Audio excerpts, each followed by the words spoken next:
Perintah Kawalan Pergerakan atau PKP yang disebabkan oleh pandemik yang kita alami sejak awal 2020 memberikan impak kewangan yang berbeza kepada setiap individu bergantung kepada sektor pekerjaan atau perniagaan masing-masing. Ada sesetengah individu yang pendapatan mereka tidak terjejas langsung kerana PKP.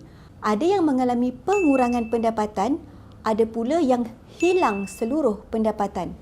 Walau apa pun keadaan yang kita alami, PKP dan pandemik telah mengajar kita bahawa antara perkara yang paling penting ialah kewujudan dana kecemasan yang sepatutnya mampu menanggung perbelanjaan kita selama sekurang-kurangnya 6 bulan atau lebih baik lagi selama 12 bulan.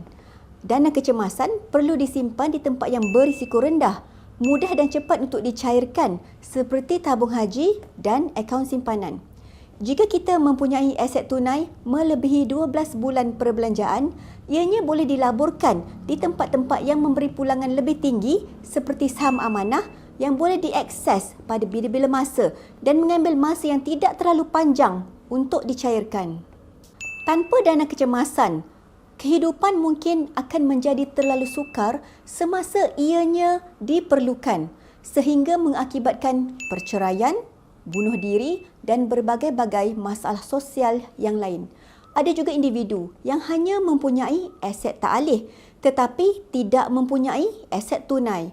Walaupun aset ta'alih merupakan salah satu kayu ukur nilai bersih seseorang, namun ia tidak menjamin kita boleh menggunakannya untuk membayar keperluan harian atau bulanan jika kita hilang punca pendapatan. Nisbah aset tunai terhadap nilai bersih seseorang mestilah sekurang-kurangnya 50%. Ini bermakna lebih banyak aset tunai yang dimiliki oleh seseorang, lebih baik keadaan kewangannya.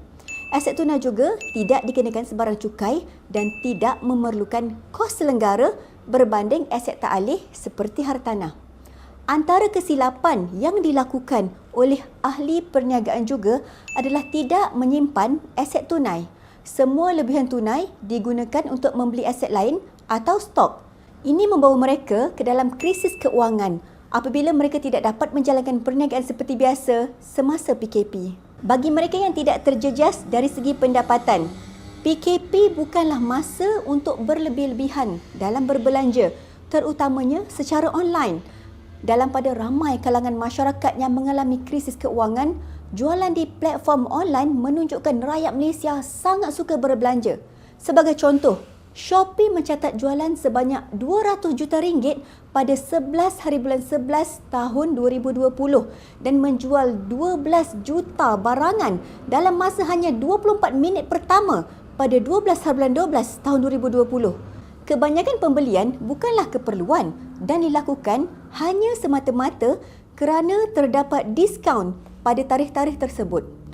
Tabiat membeli yang baik ialah membeli barangan yang diperlukan sahaja dan menyimpan lebihan tunai untuk digunakan pada masa hadapan.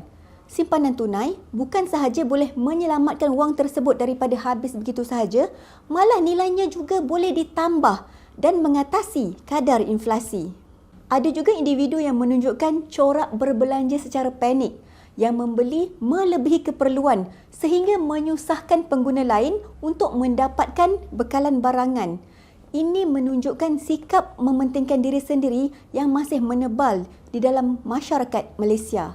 Alhamdulillah, corak berbelanja seperti ini dilihat telah berkurangan semasa PKP siri terkemudian berbanding dengan apa yang berlaku semasa PKP siri pertama pada Mac 2020. Kita juga menyaksikan hospital-hospital kerajaan memberi keutamaan kepada pesakit-pesakit COVID-19 dan pesakit-pesakit kritikal sahaja semasa PKP dan pandemik kali ini. Ini kerana kebanyakan hospital kerajaan tidak dapat menampung jumlah pesakit yang terlalu ramai pada musim pandemik. Adalah sesuatu yang bijak jika kita memiliki kad kesihatan atau medical card sendiri agar kita boleh mendapatkan rawatan di hospital-hospital swasta pada bila-bila masa. Ramai yang beranggapan bahawa mereka tidak memerlukan perlindungan takaful kesihatan kerana perkhidmatan kesihatan kerajaan sudah memadai. Namun, ramai yang menukar fikiran apabila gagal mendapatkan rawatan di hospital kerajaan semasa PKP.